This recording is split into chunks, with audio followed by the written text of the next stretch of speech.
All right, everyone. Tonight, we're talking about a specific topic, and that is how to get recruited in a pandemic.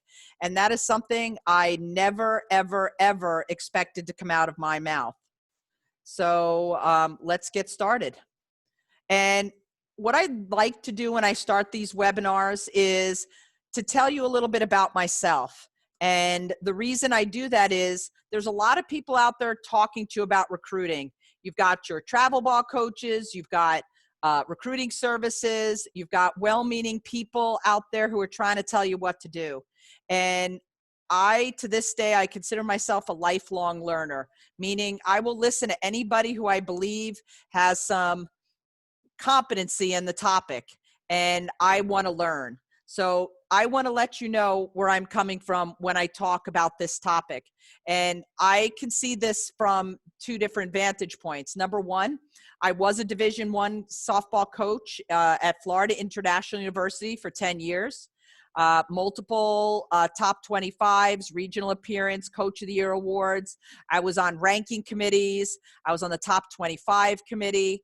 I was Division II coach at CW Post College, which sadly recently has stopped softball at that location on Long Island. But I was there for 4 years. I'm originally from Long Island and won multiple Coach of the Year awards there. And I founded an organization that is near and dear to my heart that's still functioning on Long Island called the Chargers. And I was inducted into the Softball Hall of Fame for the work I did in travel ball in Long Island. I currently reside in Florida, and I own a training facility here, and I own a national, actually now international company called Virtual Softball Academy, where we provide training to players all over the country. And also now we've picked up some clients all over the world. We have clients now in overseas, in Australia. We have clients down in the Caribbean, so it's very, very exciting. And I've been able to have the honor of working with some travel ball organizations in Florida that have been at the top level. We won gold nationals back when it actually meant something, and that was a pretty cool experience. I had pitchers on my team that went to University of Florida, University of Alabama, Georgia, and LSU. So that was a pretty amazing pitching staff on a 18 and under gold team, better than any SEC school, because I had the #1 pitcher from all the SEC schools on my team, and we were able to win gold nationals. So that was very, very exciting. So I see this recruiting from not only the travel ball perspective, but I also see it from myself as being a former college coach. So let's discuss our current situation, the impact of the coronavirus on college softball recruiting. So let me tell you what's going on. The NCAA has suspended all in-person recruiting until August 31st in Division I. That means Division I coaches are not going out to recruit. They are not. They are home.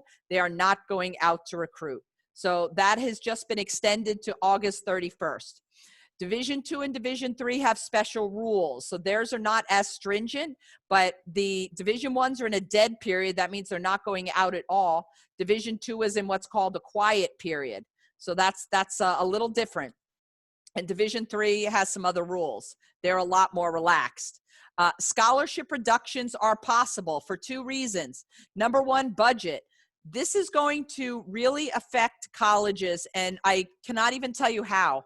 I know when we went through it in Florida when 9/11 happened and our funding from the state, because tourism went in the pooper, our budgets got slashed for the next couple of years.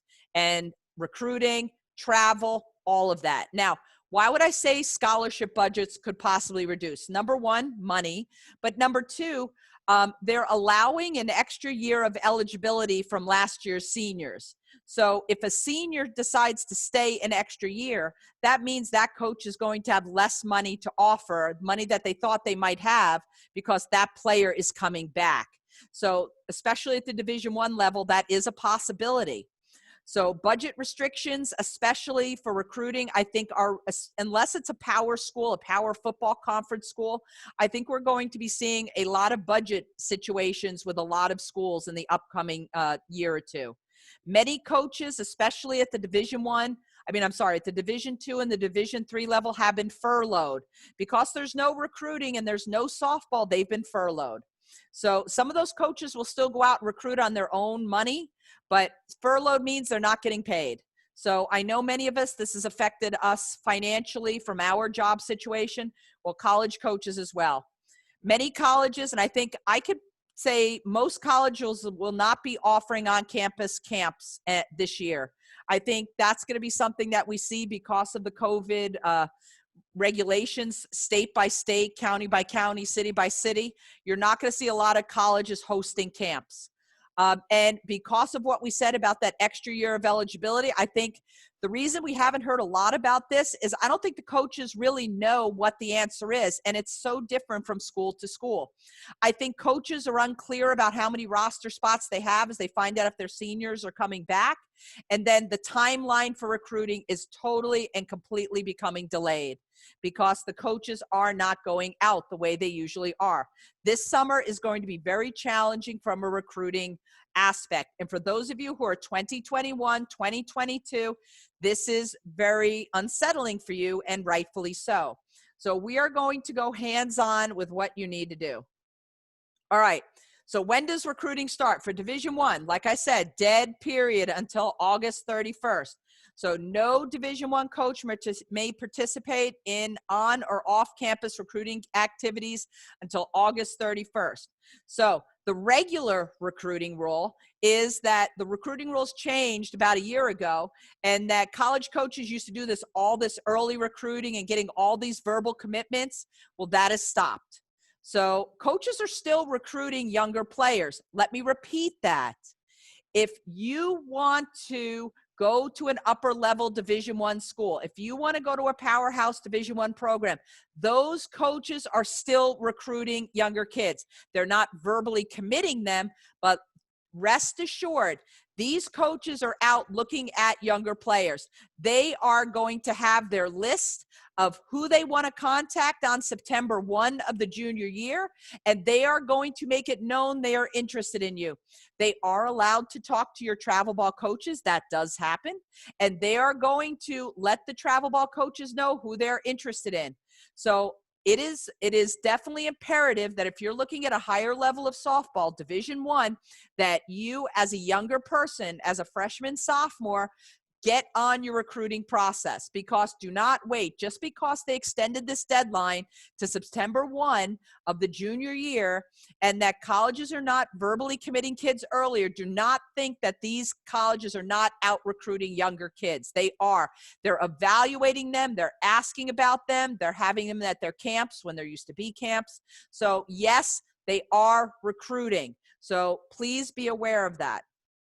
Division II is in what we call, because of COVID, and that's what's in the red at the top, they are in a quiet period. So quiet period is different than dead period.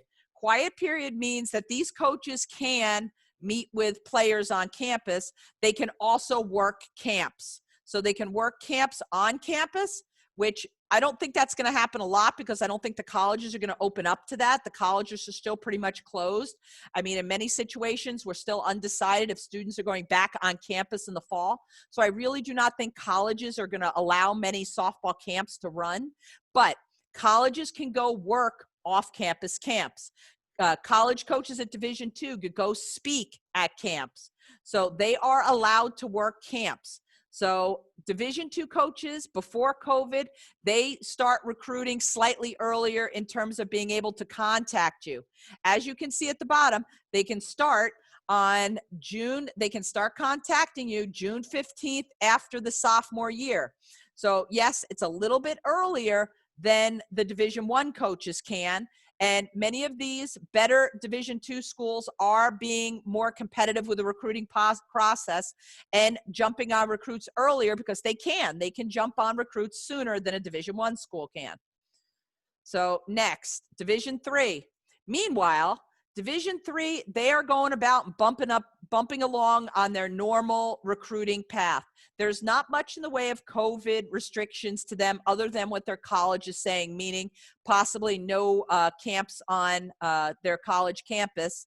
But again, you could see here, they cannot have you on campus. They cannot until after the athlete's sophomore year. So they are allowed to contact athletes at any age and conduct off-campus contacts immediately after the sophomore year.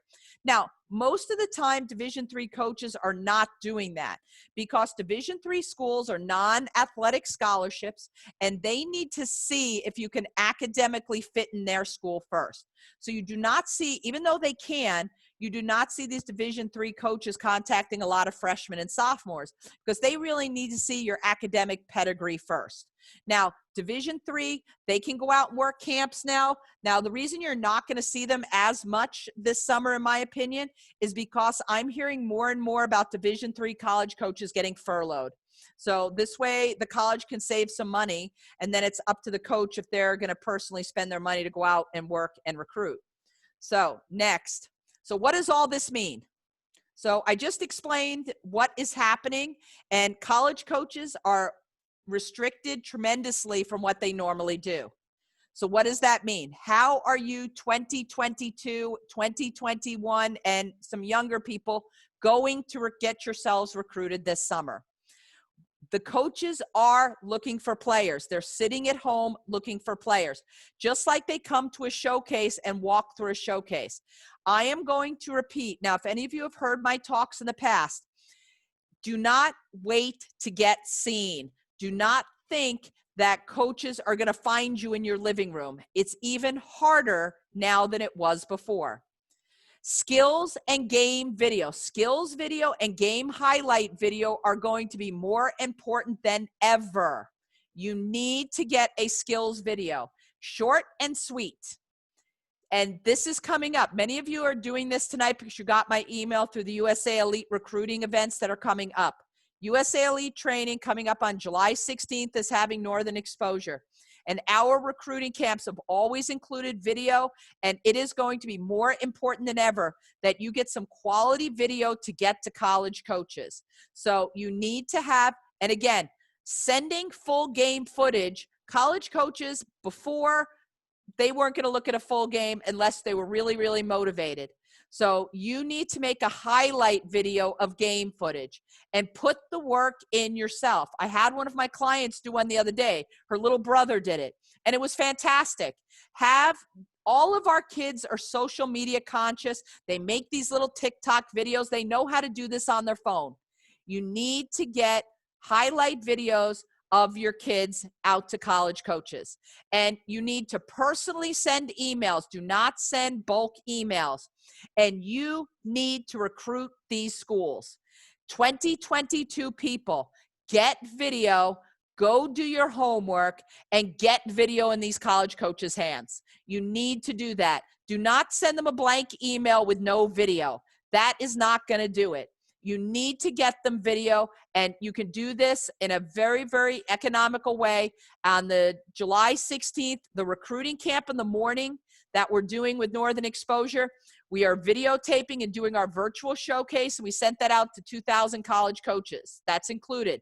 You can get your own skills video of the event so that you can get a link and send it to college coaches. We are live streaming the defensive field. We also, after that, and by the way, Division II coaches are working the recruiting camp this year. For those of you who have done our events in the past, to get more college coaches out, we are having Division II coaches work the recruiting camp. So they will be there. Division III coaches will be there. In the afternoon on July 16th, Division III coaches will be coaching the exposure games that we normally have. We are recalibrating them as scrimmage games with instruction. They will also be videotaped, and they will be sent on demand to 2,000 college coaches as well. So all of you, 2022, need to start now. When you're playing games, somebody on your team should have a GoPro camera set up behind the dugout, or behind home plate, and should be videoing the game. And then you need to take the time to make a a video highlight video of game footage. When you make this video, make it short. I do not want to see everybody else on the field. I want to see your kid. So make it 2 minutes and make it the best she did in the whole weekend. If she's a pitcher, show her striking batters out. But please, let me give you some advice. If you are doing this, please put text on the screen saying that little Sally is the pitcher and put all of her pitching clips. Then if Sally also bats, put Sally batting. Because when you get these highlight videos, I don't know what your team color is.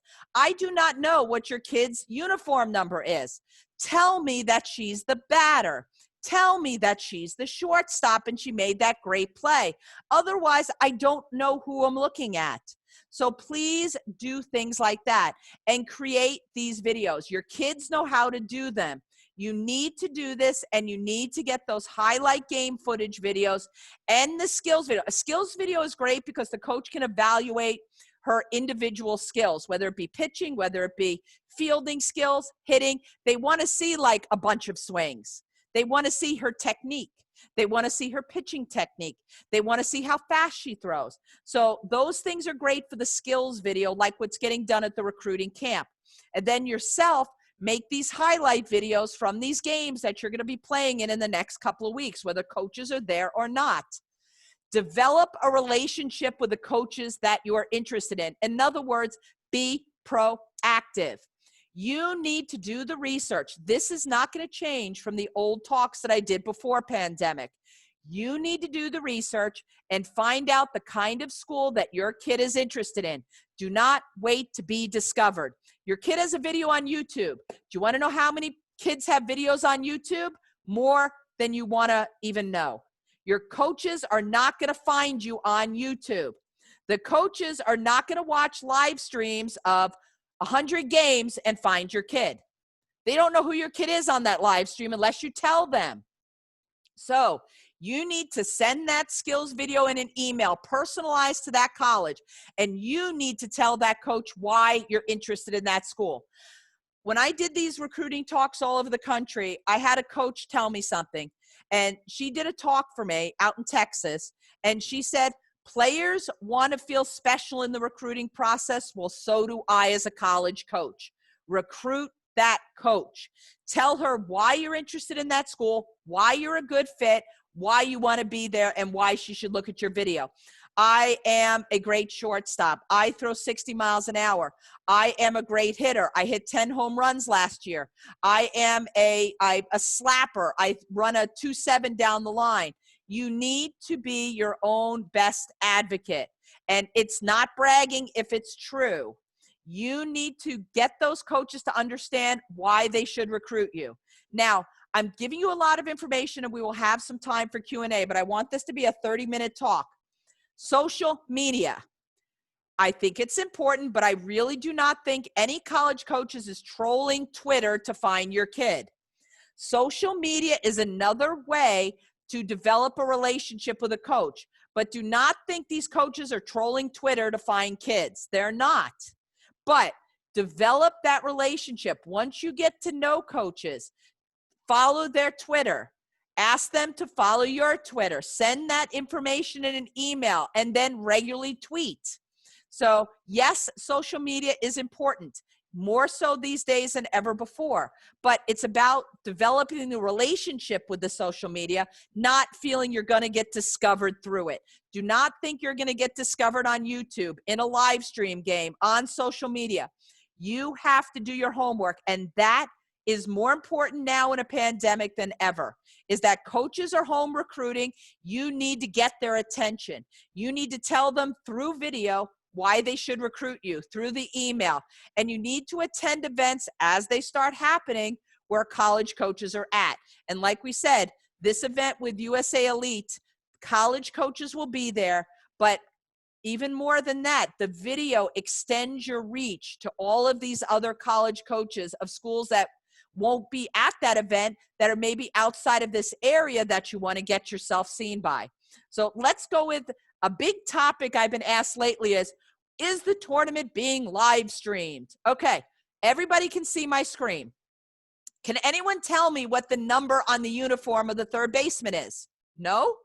Can anyone tell me what the number on the uniform of the shortstop is? No? Can anyone tell me what the batter who's about to bat, what her number is? No? Well, then this does me no good as a college coach. unless it comes with who's in this game, it really doesn't help me. Unless I know who these people are, it doesn't help me. So live streaming is a great idea. Yes, your team should live stream your games. The angle is hard for recruiting, especially those GoPros with that fisheye lens. I hate that. You don't want to do the fisheye thing, but you need to have a wide enough angle that you can see the whole field. This is a good angle because I can see the third baseman, I can see the first baseman. I don't like them looking like a fishbowl. If a tournament is live streaming, is it only live or are they archiving the videos, meaning they can be seen on demand? Live streaming is nice, but it's like if a tree falls in the forest and no one's there to see it, did it make a sound? If the live streaming is happening and it's not recorded and no college coaching are watching it, does it matter? So what I was saying, who is who? Maybe that's not proper English, so don't kill me on that one if you're an English person. But I don't know who these people are. So to make it worthwhile, I believe all of you should invest in a team GoPro camera, don't have the fisheye on, and stream your games through your team's Facebook page. But you need to develop those relationships with the college coaches. You need to email ahead of time and say, Coach, we are live streaming our games from the USA Elite Showcase on Facebook. Here's my game. I will be number so-and-so. Here's our uniform color. Here's my number. Here's the position I play. Please watch our game. That way the coach comes to that live stream game looking for you. Again, look at that picture. I can't tell who anyone is. Now, if I know who that batter is and I know that team and I want to see that girl, I will absolutely watch this as a college coach. But if I don't know who any of these people are, I don't have a roster, it's not helping me. It's just like going to a tournament and not having a roster of the players. It doesn't help. So please, live streaming is a great idea, but you need to make it worthwhile. And that, again, is being proactive. And yes, I think in a pandemic, every one of your travel teams should invest in a GoPro and get, again, all of your kids know how to do this, Facebook Live your games, record them on the GoPro, and take the time to create those highlight videos. Recruiting has never been easy. It is not going to be easy now. It's going to be harder. You have to take the time to be proactive and get the college coaches the video. And if you don't expect to be found. It's like I said, you're trying to look to be discovered, and it's the needle in the haystack. Please, I'm telling you what you need to do. Yes, it's a time commitment. Yes, it's something that's going to require somebody to do some work, but it is well worth it. So I'm going to open this up to questions in a moment. But again, the reason I do this is because I believe in it. I've been doing recruiting with USA Elite Training and Fastpitch Online Showcase for over, oh my gosh, I'm not going to say how long. It's over 15 years. I pioneered virtual recruiting back in the day before anyone else was doing it, because I understood as a college coach, I wanted to see video, and that you can drastically expand a player's reach to college coaches with good video. And we will be recording the camp like we've always done. You'll be able to get your skills video, and we will send it to over 2,000 college coaches, and they will look at it. It'll include the book. But again, I'm always on this proactive. You need to contact the college coaches. You need to be your best advocate. You need to start developing these relationships, and don't wait to be discovered. So you can get this video. I believe it's $45 is what we're going to charge for the skills video. Yes, it's edited. Yes, if you ask me to, I will edit out a booted ground ball for your kid. We are going to make your kid look as good as possible, but she has to go out there and perform. So let me say something. We've been talking a lot about the 2022s. What about if my kid's younger than that? Why should I go to a recruiting camp now if these college coaches don't talk to kids till later? Let me explain why. Because your kids need to get comfortable with the recruiting process, especially my top pitchers who are looking at Division I programs. I tell them to start going to recruiting events in their freshman year, because you know what? If they bomb because they're nervous, it's not going to hurt them. But if they want a top-level program and they start these type of events as a freshman, they learn how to be in a recruiting event. They learn not to be nervous. They learn what to expect. They get to see video of themselves and see their body language. Then by the time it does matter in their sophomore year, because coaches are recruiting your kids in their sophomore year, they are. Division I are looking at freshmen and sophomores, and they are seeing and tracking these kids. And if you start the recruiting process early in the freshman and sophomore year, your kid will get more comfortable with the process. She will learn and get an education about it. And by the time it really matters, she will be an old hand at it. I get worried about those 2020 kids who've never been out in front of a group of college coaches because of the nerves and not knowing how it all works. It's like anything else. You want to dress rehearsal so they can get comfortable. And then when they go out there, they're a lot more confident in the recruiting process. So I'm a big advocate of younger kids going to recruiting events for the experience and for the education, not just for the player, but for the parents as well.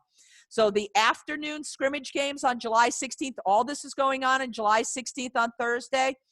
You do not have to be on a team in the showcase in order to participate. The scrimmage games, Division III coaches will be coaching these games. And again, we will be taking video of them, and we will be sending it out to college coaches. So yes, but again, don't wait for the coaches to find you. Use these resources to help your children get recruited. So have a plan. I am a big planner. Be proactive. Think of recruiting like a marketing campaign. Sell yourself. In other words, sell your softball player. Step 1, create a profile of the type of college your daughter is interested in. Does she want top-level Division I? Does she want, okay, I love softball, but I want other stuff. Maybe it's Division II. Maybe she's an academic kid who wants that Division III. Maybe she wants Ivy League. Create a list of the schools that fit her profile and then start marketing yourself to those schools. Emails with video. Get educated and ask questions. But all of this should be happening prior to those recruiting events. Do not send mass emails. Do not send emails just because a college coach says they're going to be at an event. You know what? The top programs are getting, before a showcase during a regular year, 200 emails a day. A day! Before big tournaments. They're not reading every single one of them. You have to stand out from the crowd. Use what you know is your daughter's strong suits. What does she do well? And put yourself in the college coach's position of why should they recruit my kid? And get that video, it's like a commercial, out to these college coaches. So again, here's our event. And I'm going to give me a second and I will get everything set up.